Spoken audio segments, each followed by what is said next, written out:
Hello YouTubers, Manny here from Manny's How To Workshop, and welcome back to my channel.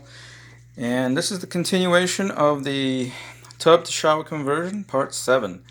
So in the previous video I showed you guys that I needed to continue to install the rest of the tile that went here on this side, which is basically the edge pieces, and also on that side over there right here.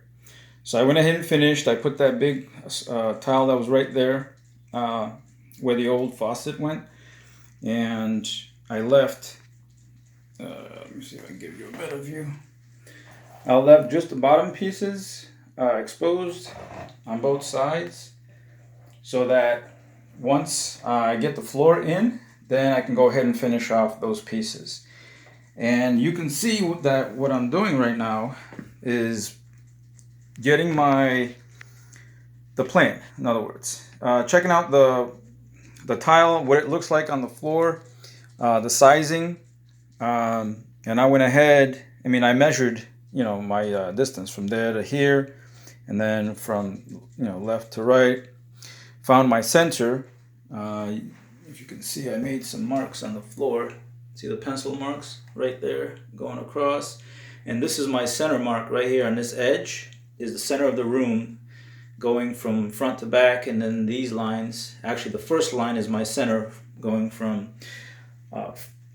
from here to back there, and then this line here is from right to left, left to right.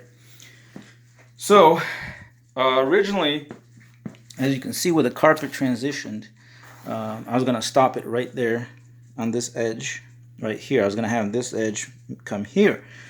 But as you can see, it would have left me with this much of a gap on the other side.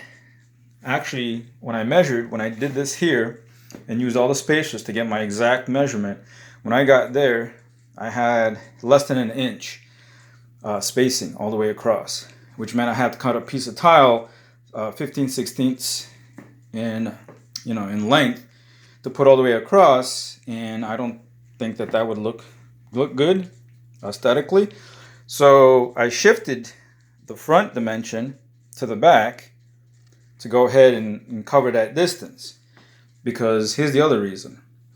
Starting to put the tile on this floor, I need to start back there and finish at the door. So that's the reason why you have to do it this way. And these are plank flooring. They're 6 by 24, but they're actually 5 7/8 by 23 7/8 or 23 3/4. So it kind of messes up your spacing and dimensions.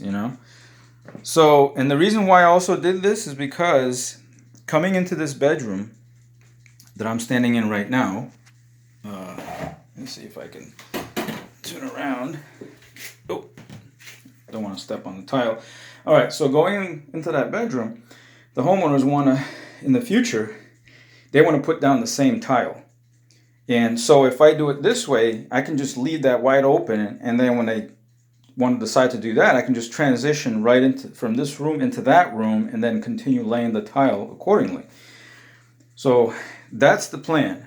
And even if they decide to put this off for a long time, what I'm going to do is that little difference there, I'm going to cut a piece of wood that is going to be the same thickness as the tile in the thin set, which is about, what did I come up with, 5/8? Yeah, 5/8 inch thick. Put it there and paint it this color right here, and then the carpet will sit right there. So it'll be a smooth transition. There will be no bump there, like walking in from the bedroom to the bathroom.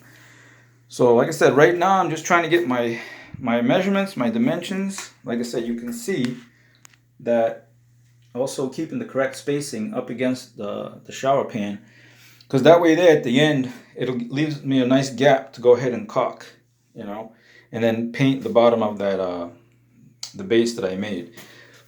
And this way here, there's going to be 3 joints in here. There's going to be one here, one here, and then another one finishing off over here, almost equal to that gap right there. Can't get away from that. Oh, and then these tile, I'm going to lay them half offset, because they're only 24 inches long.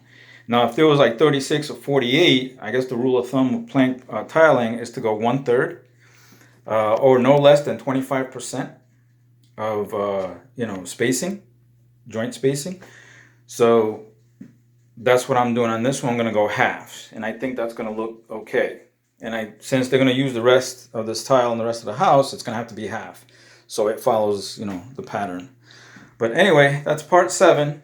And like I said, I'm not going to grout just yet because I'm going to wait until I get the floor done as well. And then that way there I can grout all in the same day. And I think I'm going to be using the same color grout. For this one, I'm going with a bone color. I don't know if you can see the color of that grout. It looks beige and white, but bone is about the closest, I think. If not that, I might have to return the other one and get what they call biscuit. So I need to put the sample up against that to see what it looks like. Or make a... No, I can't mix it because otherwise I can't take it back. Anyway, so not to keep going on, but so this is going to be part 7. I'm just planning this to make sure because, like I said, with this stuff here, it's a one-time deal. So you need to measure, figure out your pattern, because once you start laying it down, you really can't pull it back up once it's already set. So as always, guys, thanks for watching, and please leave me your comments down below. Please subscribe to my channel if you haven't done so, and hit that bell button also to get notifications. And I'll catch you guys in the next one. Thanks. Bye.